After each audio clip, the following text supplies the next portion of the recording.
Quelques grammes de bonheur à consommer sans modération. N'hésitez pas à liker, commenter et n'oubliez pas de vous abonner et activer la cloche. C'est parti. Quelques grammes de bonheur. Quelques grammes de bonheur. Quelques grammes de bonheur. Quelques grammes de bonheur. Quelques grammes de bonheur. Quelques grammes de bonheur. Quelques grammes de bonheur. Quelques grammes de bonheur. Quelques grammes de bonheur. Bonjour ou bonsoir, quelle que soit l'heure, bienvenue à tous. Aujourd'hui, nous sommes avec Delphine, 42 ans, qui est danseuse et qui réside à Drancy. Bonjour Delphine. Bonjour. Comment vas-tu ? Bah écoute, ça va. Merci de nous faire l'honneur d'être avec nous aujourd'hui. Alors, tu habites à Drancy. Comment appelle-t-on les habitants de cette ville ? Est-ce que tu le sais ? Les Dranciens, les Dranciennes. C'est joli. Et cela fait longtemps que tu résides là-bas ? Depuis 2006, oui. 2006, ah oui, ça fait un moment, c'est que tu aimes cette ville alors ? Ah, franchement, c'est une ville super sympa, ouais. Ah oui ? Ils font plein de choses culturelles pour les gamins. C'est fleuri, c'est populaire. C'est vraiment une ville très agréable. Ouais. Bah écoutez, chers auditeurs, si vous voulez aller faire un tour, n'allez pas jusqu'à demander Delphine, mais allez-y, voir par vos propres yeux. Et tu es danseuse, Delphine, c'est-à-dire danseuse, c'est vaste. Est-ce que tu peux nous en dire un peu plus ? Bah écoute, oui, je suis danseuse. J'ai toujours été artiste, on va dire. Et voilà, ça a été mon métier, intermittent de spectacle, en tant que danseuse, chanteuse, auprès d'artistes, dans l'événementiel. Voilà, après, les arts, c'est vague et aléatoire aussi. Donc, c'est une chance. En même temps, c'est aléatoire. Mais voilà, et puis maintenant, ça fait quelques années où je fais aussi du coaching sportif en plus de la danse. Ah oui ? Et voilà. Ah, c'est super. Et dans quel style de danse est-ce que tu exerces ? Dans plusieurs, dans un seul en particulier ? À l'époque, j'étais plus dans les danses congolaises. Oui. Voilà, et donc africaine et vraiment un peu plus congolaise. Et puis après, je me suis dirigée vers les années 2000, vers les danses latines, brésiliennes, caribéennes, et puis un peu plus tard sur le cabaret. Waouh, tu as fait le tour du monde de la danse. Est-ce que toi-même tu es congolaise ou bien brésilienne ou tout ce que tu as cité ? Non, pas du tout. Je suis française, je suis née à Rony-sous-Bois, donc en 93, pas très loin de Drancy. Mais je suis ma mère est d'origine mexicaine et mon père est d'origine espagnole. Rien à voir. Rien à voir à part la danse, parce que qui sont aussi très populaires dans ces pays-là. Et donc on peut dire que tu avais ça dans le sang quelque part. Certainement, ouais, ça doit venir. J'avais un papa artiste aussi, musicien, et ça peut venir de ça, ou de mes vies antérieures, ou de je ne sais quoi. Je sais pas trop, c'est citoyenne du monde. Voilà, il y a des choses qui m'ont parlé, qui m'ont inspirée, telles que, en premier lieu, la musique congolaise. C'est vrai que c'est soit les guitares, les intonations, l'énergie que ça véhiculait, c'est quelque chose qui m'a parlé. C'est vrai qu'il y a personne qui m'a mis dedans. On me dit, t'as des amis congolais qui t'ont mis dedans. Non, pas du tout. Je suis tombée dessus par hasard, puis je suis partie acheter mes petites cassettes vidéo, et puis c'était vraiment un kiff inné, et j'ai jamais cherché à comprendre le pourquoi, parce qu'on pose souvent la question pourquoi, et j'ai pas vraiment de réponse. Donc c'est vrai qu'on dit quand on aime, on sait pas pourquoi on aime, c'est un peu ça. Exactement. Voilà. Et puis voilà, ça a été vecteur de ma vie, et j'aurais jamais pensé. C'est vrai que quand j'étais petite, je dansais, etc. Mais on veut tous être un peu chanteur, danseur, artiste. C'est vrai que maintenant c'est un peu plus fréquent, mais à l'époque, je me disais que je ferais ça sans vraiment y croire. Je me posais pas trop de questions de ce que j'allais être, en fait. Et en fait, c'est vrai que cette musique-là, cette danse-là, m'a amené. Je pourrais dire limite que c'est elle, la musique qui m'a choisi, parce que j'ai pas cherché à faire des choses, et j'ai eu la chance et la bonne école que les choses sont venues à moi, et j'ai su les saisir.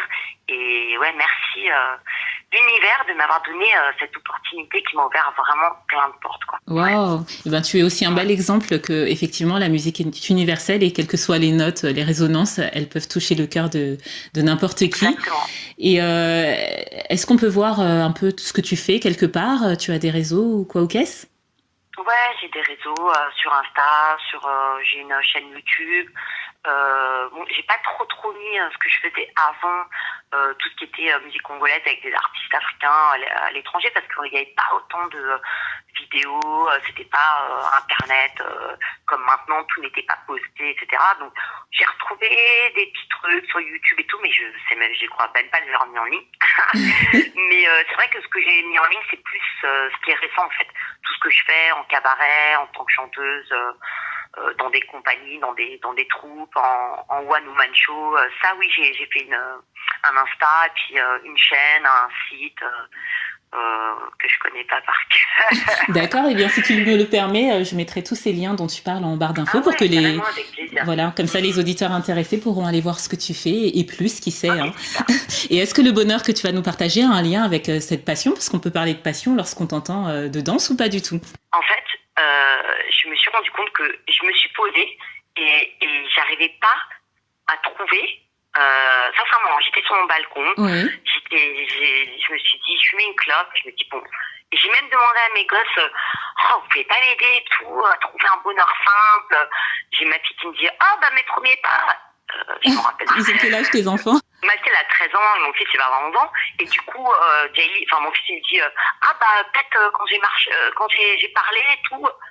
Je me rappelle pas trop non plus, c'est des moments super, mais je peux pas raconter quelque chose que je me rappelle, j'ai pas de détails, donc je vais pas inventer des émotions, qui ont dû être super souvent, mais très honnêtement, il y a eu d'autres choses qui se sont passées, et au fur et à mesure, ma fille, elle me disait d'autres souvenirs, et en fait, je me suis rendu compte que j'arrivais vraiment pas à trouver un moment de bonheur que j'arrivais à tirer du lot, et je me suis dit, en fait, ça m'a fait ouvrir les yeux sur le fait qu'en fait, j'arrive pas à en tirer un, parce qu'en fait, j'en ai plein, et je me suis aperçue, et je me suis dit, en fait, bien sûr que comme tout le monde, j'ai des hauts et des bas, et Dieu sait que j'ai des bas, et j'en ai eu, comme tout le monde.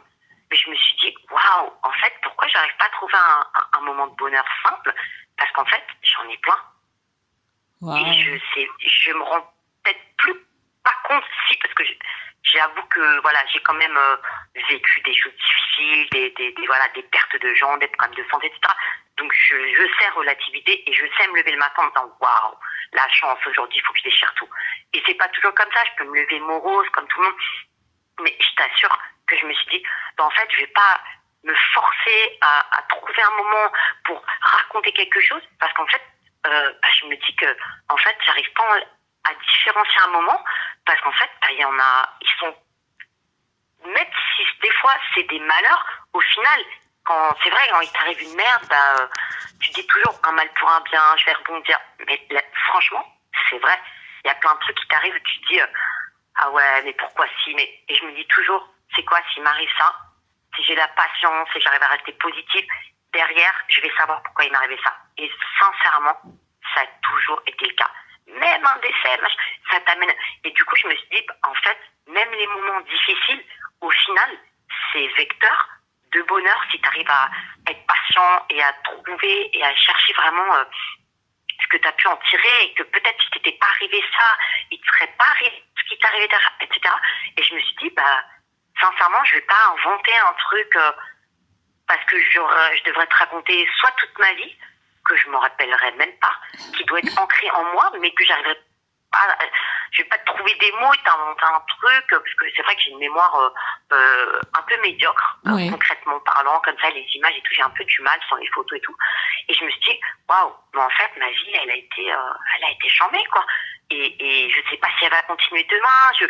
Je me dis, waouh, j'ai voyagé, j'ai fait le tour du monde, j'ai des enfants en bonne santé, j'ai des bons amis, je fais ce que j'aime. C'est pas toujours facile, mais très honnêtement, j'ai cherché, oh là là, coup de stress et tout.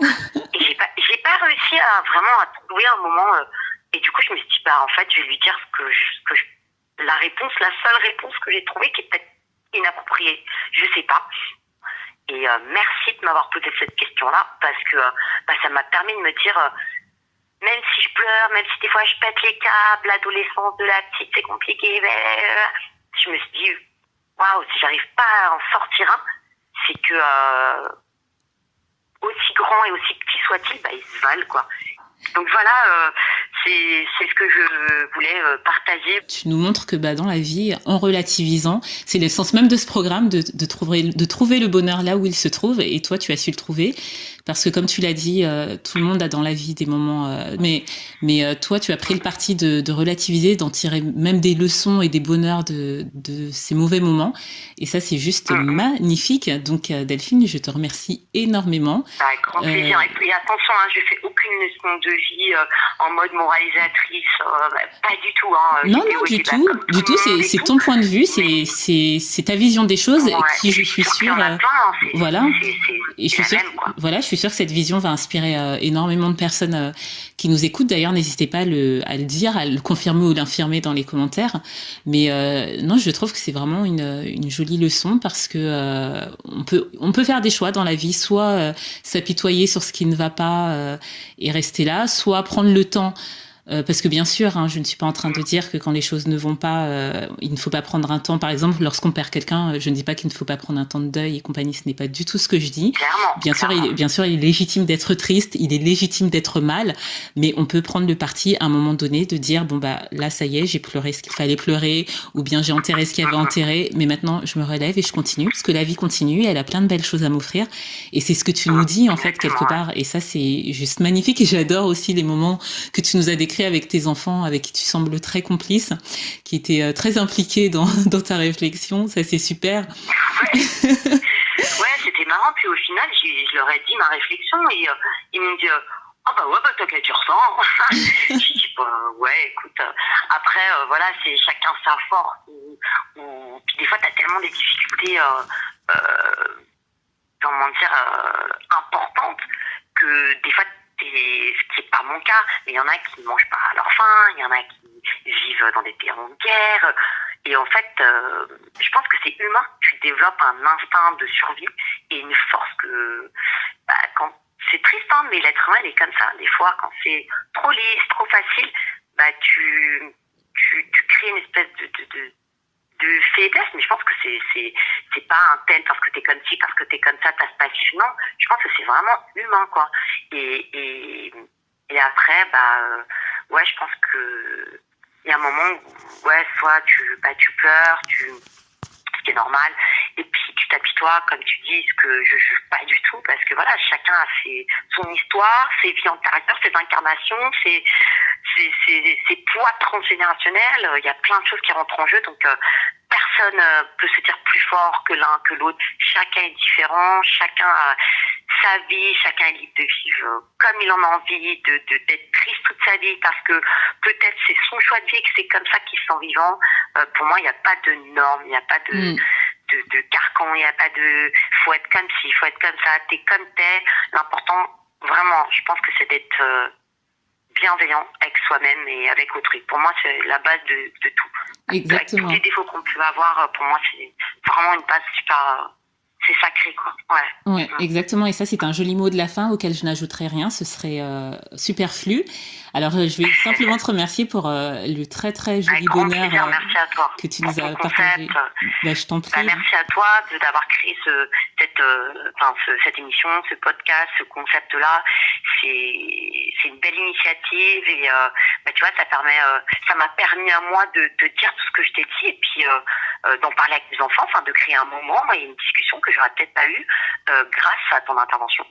Et puis peut-être à d'autres personnes, comme tu dis, d'en profiter, et puis amener à la réflexion sur ce genre de sujet, sur le bonheur.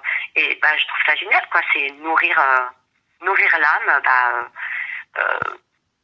Il y a plein de façons de le faire, et bravo pour la façon dont tu le fais, en tout cas. Merci énormément. Merci, je me sens toute émue. Ça a été un grand plaisir. Et moi donc, et surtout, tu n'hésites pas à revenir si tu as un autre bonheur à nous conter, ce sera avec plaisir. Tu prends soin de toi, de tes enfants, de ta profession, de ta jolie ville. Et puis je te dis à très vite. Ok, avec grand plaisir. Et n'oubliez pas, vous autres, le bonheur, aussi léger soit-il, n'est jamais loin, alors sachez le voir, vous en saisir et l'apprécier. À bientôt. Quelques grammes de bonheur. Quelques grammes de bonheur. Quelques grammes de bonheur. Quelques grammes de bonheur. Quelques grammes de bonheur. Quelques grammes de bonheur. Quelques grammes de bonheur. Quelques grammes de bonheur. Également envie de donner un peu de bonheur en partageant le vôtre ? N'hésitez pas à prendre un rendez-vous téléphonique avec moi pour une interview sur le lien suivant que vous trouverez également en barre d'infos. À très vite et n'oubliez pas de vous abonner. Merci.